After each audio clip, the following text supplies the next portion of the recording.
సారినాయి రసం చింతకాయలు అయితే పెద్ద పెద్ద కాయలు అన్నమాట. పచ్చడికి చిన్న కాయల కన్నా పెద్ద కాయలు కండ ఎక్కువ ఉండి మంచి. అవును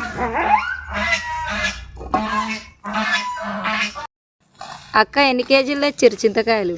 చింతకాయలు అయితే 10 కేజీలు తీసుకొచ్చాం. పచ్చడి ఎంత అవుతుంది? పచ్చడి మిరపపండ్లు 10 కేజీలకి, చింతకాయకి 10 కేజీల మిరపపండ్లు. అవును, గింజలు అవన్నీ ఉల్లిపాయలు, మనం జీలకర్ర, మెంతులు, ఆవు పొడి అన్నీ వేస్తాం కాబట్టి మొత్తం 21 కేజీ దాకా వస్తుంది పచ్చడి.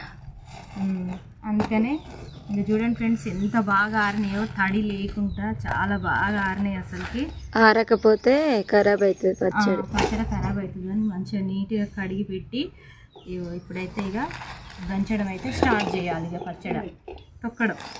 మీకు పచ్చడి కావాలా?